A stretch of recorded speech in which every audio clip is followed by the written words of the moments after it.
नमस्कार स्वागत करुच्ची आज मुख्य गुरुत्वपूर्ण खबर को आपण मानकु एबे एबे हमर हस्तगत होइतिबा खबर रहिछि पानीपाग संपर्कित वर्षा संपर्कित किभଳି रहिछि राज्य रे ग्रीष्म प्रवाह एवं केउं केउं स्थान को रहिछि वज्रपात सह वर्षार संभावना एवं केउं केउं स्थान को रहिछि प्रबल अति प्रबल वर्षार संभावना जानिबा से संपर्क रे संपूर्ण विवरणी मु वीडियो प्रदान करिवि सेतिबा आपण माने निश्चित वीडियो को प्रथम शेष पर्यंत देखिबे। यदि वीडियो भल लगे तो पाखरे थिबा लाल बटन दे निश्चित सब्सक्राइब करिवे पाखरे आसुवा बेल आइकन मध्ये बजाय देबे एवं ऊपर आसुवा ऑल नोटिफिकेशन पर क्लिक करे भूलिबेनी जहा फल रे एभली वीडियो सर्वप्रथम आपण मानक निकट पहुंच परिबो। तेबे आसंतु जानिबा आजिर एही पानीपाग संपर्कित विशेष गुरुत्वपूर्ण सूचना।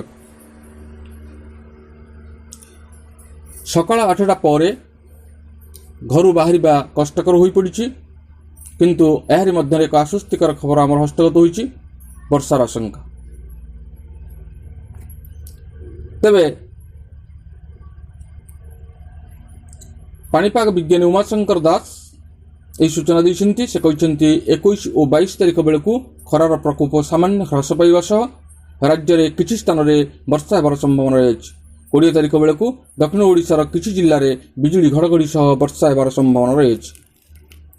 सेहीपरि 21 तारिख और 22 तारिख उपकूल और उत्तर ओडिशा रे कालबैशाखी सह वर्षा और पवन हेबार संभावना रहिछि, जार फल रे दिनर तापमात्रा 2 रु 3 डिग्री खसिबार पूर्वानुमान करिछि पानीपाग विभाग।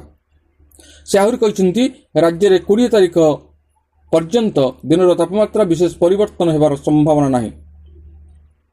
एही समय दिनर तापमात्रा शिखर छुईबार संभावना रहिछि। केतक स्थान रे तापमात्रा 45 डिग्री छुईबार संभावना मध्य रहिछि। आज 20 तारिख पर्यंत किछि जिल्ला को ऑरेंज वार्निंग जारी करिछि पानीपाग विभाग।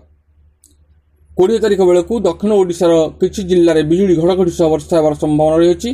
सेहीपरि 21 और 22 तारिख रे उपकूल और उत्तर ओडिशा रे कालबैशाखी सह वर्षा और पवन हेबार संभावना मध्य रहिछि, जहा फल रे दिनर तापमात्रा 2 रु 3 डिग्री खसिबार पूर्वानुमान करा जाउछि।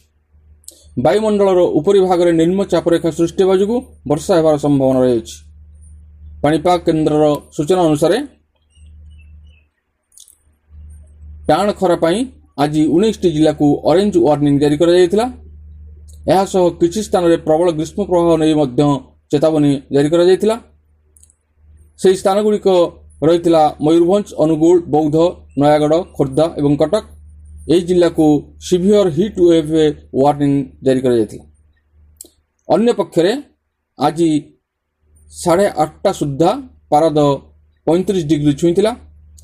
तालेचर सबुठारु उत्तप्त सहर पलटिछि।